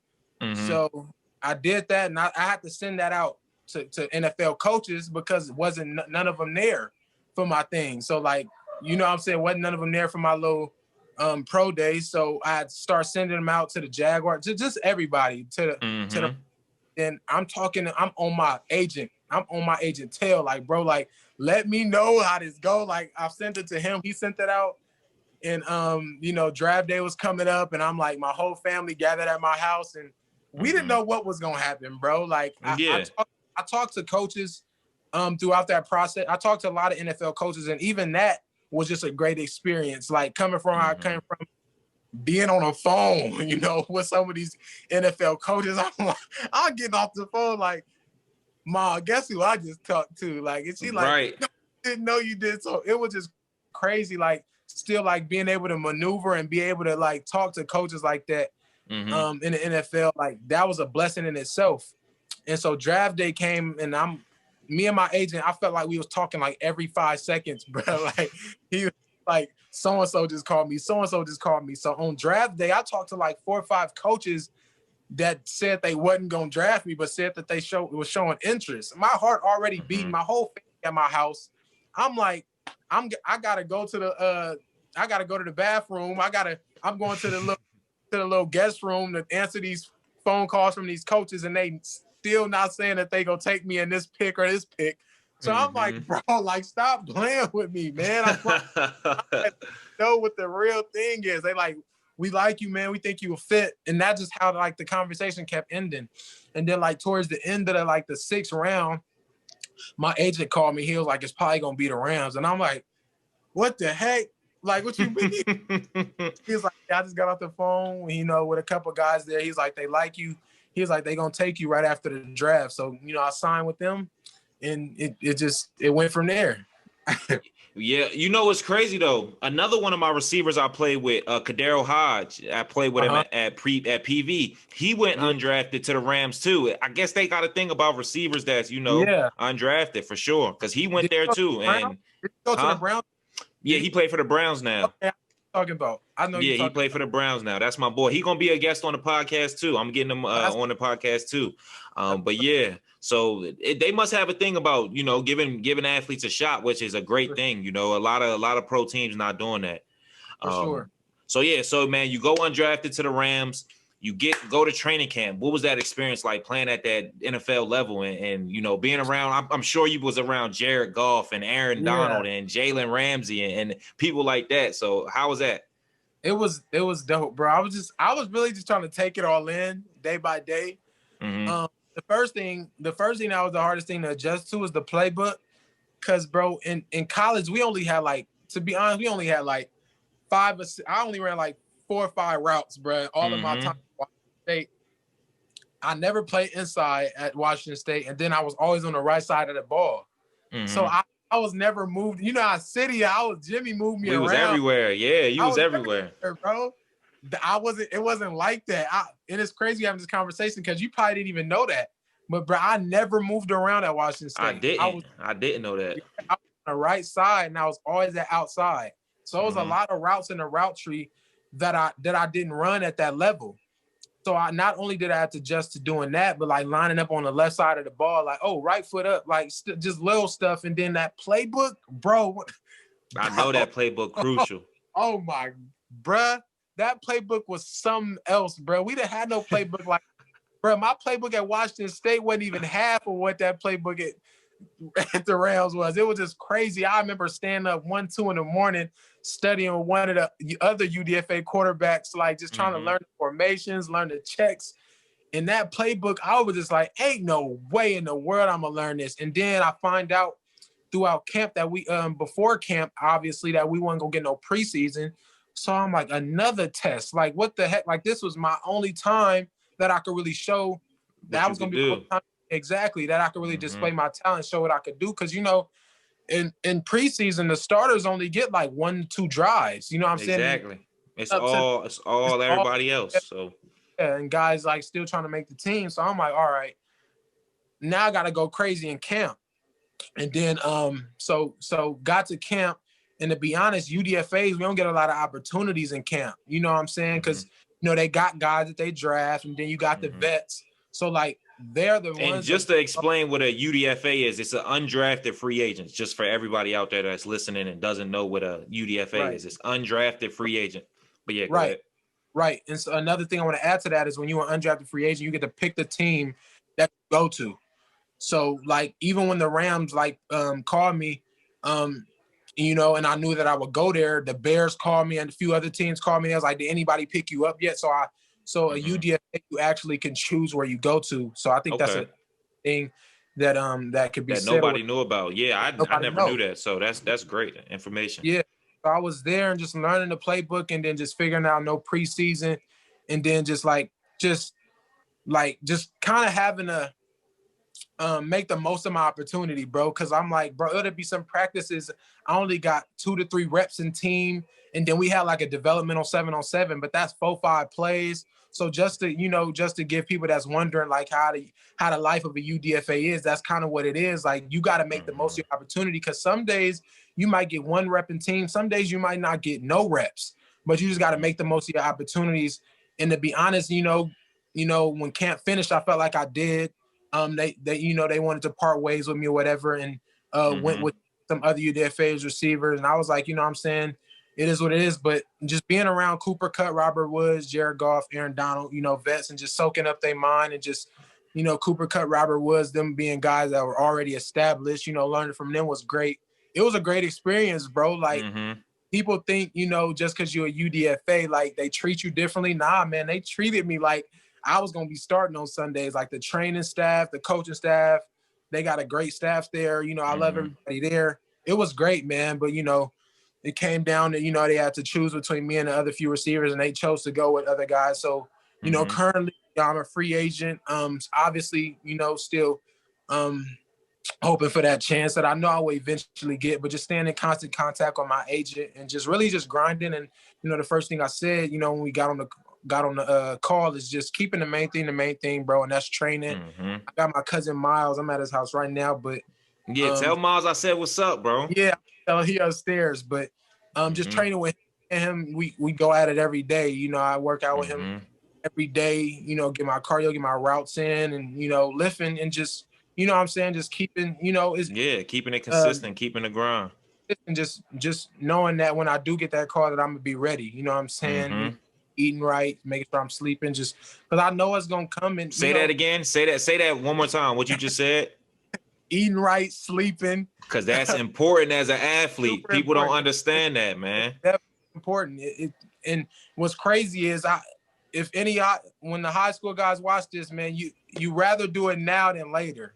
You know what I'm saying? Because life is all about habits, no matter what you're doing. And if you create that habit, it's only gonna benefit you. You know what I'm saying? Like, what you do on the field is what you gonna do, but the other stuff, taking body, eating and sleeping right, that's what's really gonna put you over the edge. I try to tell athletes that all the time, bro. It's those little things like recovery, sleep, eating right, nutrition. Those things is what's gonna put you over the top. For sure. And like I didn't really start doing it until I was preparing. I wish I could have did it earlier. You know what I'm saying? I wish I could have listened. So I really want to hit the nail on the head. The sooner you do it, the better. You're going to last longer in the sport. Because, football, you don't let a lot of guys, depending on what position, but at the end of the day, football is a sport where, like, I seen a video of Stephon Diggs. He was telling some kids, he was like, I'm 7 years in it. He was like, a lot of guys get 2 and they out of here for good. But I say the average lifespan of an NFL player is 2 to 3 years. People don't understand that, but it's not a long time for people to be in the NFL. Real. People are in and out all the time. For real. So you just got to take it serious, and just seeing how like Robert Woods and those guys just took care of their bodies, bro. Like they 5, seasoned in it, and they still keeping the same habits. And that's one of the things I took from that whole experience is just like habits is everything, bro. Like Aaron Donald, all of them, they had a routine, bro, and they did not stray away from that routine. And I think a guy like Larry Fitzgerald, like I know that man got a routine, bro. He's still in the league. Bro been playing for 100 years. Like, yeah, he has for sure. He got a routine, bro. But I know that's one of the main things that stood out to me is like, that routine. Get a routine and just stick with it, man. And just let what you do in the field, let that come. But it was a great experience just being around those dudes. For sure. And man, and while you here, while I got you right here, man, I know I already congratulate you. You mean we keep up all the time, shoot back and forth, things like that. But man, I just want to say it face to face, man. Congrats again on making it to the league and even just having a title of free agent. Like that means so much to a whole bunch of people, man, because a lot of us haven't made it there and a lot of us wish we could have. So man, keep grinding, don't give up. And again, congrats on that and making it to the league for sure, bro. Appreciate you, big bro. Appreciate you having me. We locked in. Yeah, and so just a few more questions before we wrap it up. What's one thing you wish you would have knew early in your career or something like that? I'd probably say probably lifting weights and probably studying my playbook more, to be honest, like, and not Okay. freestyling stuff, and just take it, not always just relying on raw talent. You know what I'm saying? Doing the little thing early, like I said, sleeping, eating, all that, because it's only gonna help you. So I'll probably say, probably hitting the weights and just probably eating better, just doing all the little things earlier. You know what I'm saying? Because I didn't really start doing that until I got to Washington State, and then more when I, was with the Rams. So just all those little things that I don't take them for granted. I For would sure. probably things that I wish I probably would have did earlier. Okay, got you. And then, so what advice do you have for a receiver that's a young receiver trying to be the best receiver that they can, and trying to get to the level that you're at now? What advice could you give them?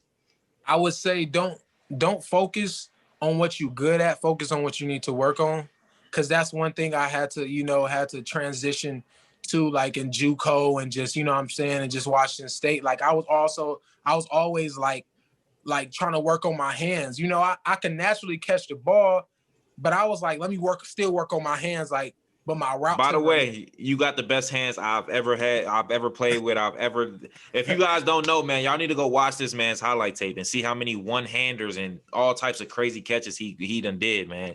He done saved me a couple times. So yeah. But yeah, go ahead. Got it to me. But yeah, bro, just working on the stuff that I needed to work on. Like at JUCO, I was always working on catching, but my release and routes wasn't where I needed them to be. You know what I'm saying? So just always working on stuff that you need to work on.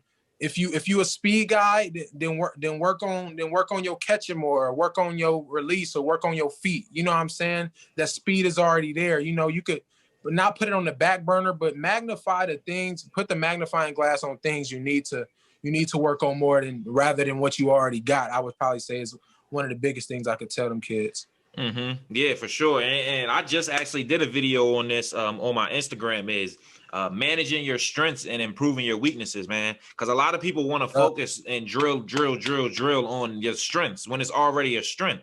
And now your weaknesses are becoming more and more a weakness. You feel me? So you want to just manage your strengths. If you're good at catching and you're good at route running, and you want to work on those things every day, but you want to put most of your time into those other little things that you're not good at. So that's one thing that I always tell my athletes too. So I appreciate that advice. For sure. Sure. And then one of the other last questions is, what advice do you have for any recruits going through the situation and going through the recruiting process? Because like me and you, we both went through different situations throughout the recruiting process. We both had obstacles we had to overcome, adversity we had to face, and different situations we had to go through. So what advice could you give to a recruits to just keep them out of that situation, or to help them get to the next level?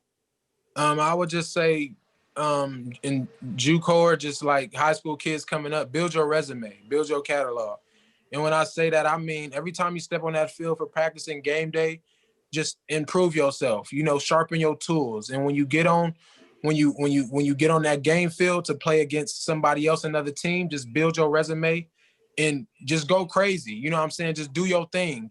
Because you doing that and you getting more film and you showing what you could do more, only gonna help you in the long run.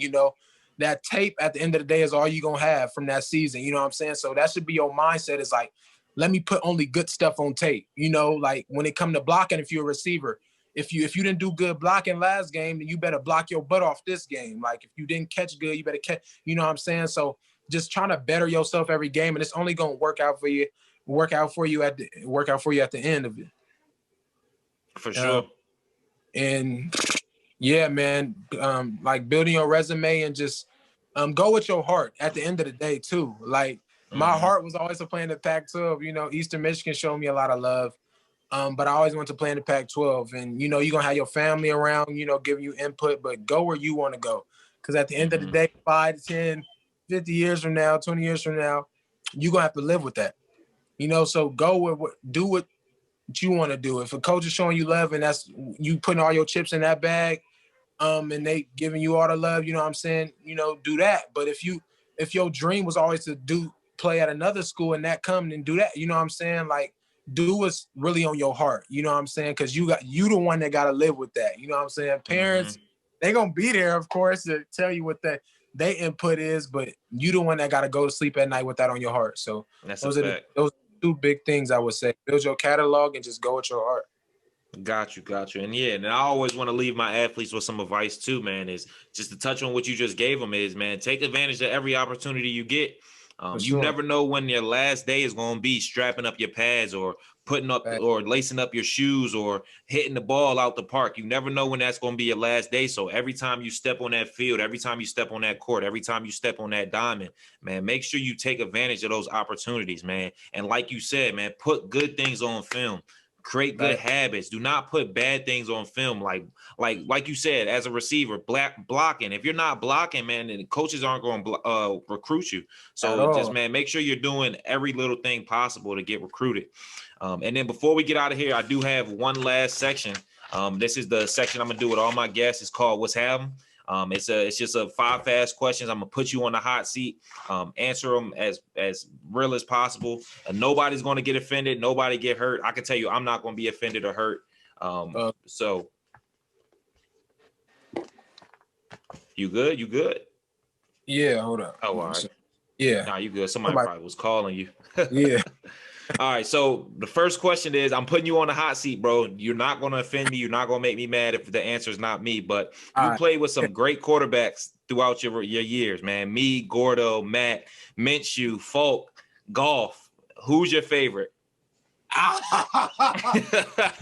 You like that? I got to, bro. I got to. And like I said, if it's not me, I don't care, bro. You already know how our connection is. You know what we did. You feel me? So if it's not me, I'm not going to care. I'm not going to be mad. I could care less, bro. If I had to, dang, you going to do me like that? And you played with some great ones, some great ones, bro. So I always wanted to know this. I did, bro. If I could pick, I don't know. I don't know how I can answer that, bro. I knew you was gonna have a struggle, but I gotta get an answer, bro. I got to. You gotta answer, and they shouldn't be mad, bro. You put up numbers with everybody, so they shouldn't be mad. I would probably say since, dang, that 2016 and 2018 season was so dope. Just football in general. Mm-hmm. Dang. I probably have to say Gordo, bro. To be honest, if I could pick, probably Gordo. Just I don't know, because of that 2015 season. Yeah, we won a natty. We won a natty, and then kind of what we did, transferring that over to Division I and doing it exactly. And that's what I figured too. It's hard to stray away from that. So probably him. Yeah, for sure. You played 2 years with him. Y'all did great things on both levels. So, and like I said, I'm proud of y'all, bro. I never been a hater. As long as you knew me, man, I always bigged up Gordo and I always shouted him out. And like I said, he pushed me to become the player I was in college and get me to the next level. So I shout him out anytime I get a chance. Second question: who's your GOATs? Basketball and football. Who's your greatest of all time? Greatest of all time, basketball, football. I mean, you gotta go with Jordan. You gotta go with. I disagree, man. I go with LeBron, but it's your opinion, though. It's your opinion. Of course. I feel like for the old schoolers, they gonna go with Jordan. I feel like the new schoolers gonna go with. But I just feel like by default, just Jordan get it. You gotta throw Jordan out there, yeah. He set the standard for LeBron and Kobe. That's a fact. That's a fact. I feel like realistically, since he set the standard, you know what I'm saying, you got to go with him. So me personally, I go with Jordan. Dang, for football, I probably go with Randy, just seeing what he was able to do. Jerry Rice, Tom Brady, of course, Kobe. Okay. Yeah. So, them boys, sure. All right, so the third question. Let me set the scene for you, right? Just say you're in the movie Space Jam, right? But it's a football movie, right? And you got one drive to save your life. You got to score a touchdown. You get to choose a quarterback, a running back, and 2 receivers. It could be people that you played with or people that you haven't played with, people in the pros. You get to choose those type of people. So who's your team? Who's going to be your quarterback, your running back, and your 2 other receivers besides yourself? Quarterback, running back, okay. I'm gonna go with Brady just because he's the GOAT. Okay. You go with Brady. You can't go wrong with that. Running back, That's hard. It's been And like I said, it don't gotta be pros. It could be somebody that you play with, somebody that you didn't play with, somebody that you always wanted to play with on a rival team. It could be anybody. Yeah. Dang. It's a hot seat. You got it's hot seat. I'm gonna take the pro route for this one. So I'm gonna go Brady. Running back, I'm gonna go Barry. I'm gonna go Barry. Two goats. Yeah, I'm gonna go with Barry just because you couldn't tackle that man in space. And I know on one drive you give him the ball, he gonna do something. And then two receivers, I have to probably pick Jerry. I picked Jerry Rice in his prime, and then I'll probably pick this one hard. I'll probably pick Devontae. Okay. Adams. Okay. Yeah, he's a dog. He's a dog. Yeah. So I could definitely see y'all game kind of similar, like the way your releases and stuff like that. Y'all definitely kind of play a little similar. Yeah, those four guys. Yeah, I think y'all got a shot. Y'all got a shot. Y'all playing the Monstars, but y'all got a shot. I don't know. Y'all might need the secret sauce or secret stuff, but right. I don't know. All right. Fourth question, man. Who's your favorite receiver of all time? And right now. So just make that a 2-part question. Of all time, I kept saying Jerry, but if I could, dang, I watch a lot of Chris Carter, bro, and I can see him. Yeah. So old school, he's underrated, bro. A lot of people don't talk about him, but he was a dog, Chris real Carter dog. So old school, I'd probably go Chris Carter. Okay. And then new school, dang, I'd probably go with D-Hop. Okay. I'd probably go with D-Hop. Dog, real dog. Okay. Okay. And then my last question, man, what music, who your favorite rapper, what you listening to right now?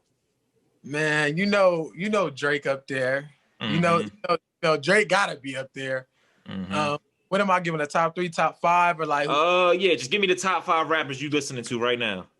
All right, I probably say Drake. I probably say 21 because 21 go crazy. Okay. Gunna. Okay. A Lil Baby, and then I probably have to throw Lil Bean in there. Bean. Bean. Because he going crazy from the city, and I vibe with his music because he from where I'm from. I'm saying. Hey, you know what's so crazy though? Because I was living in Cali for 2 years, and being in the city, and I brought a lot of city music back. What would you say?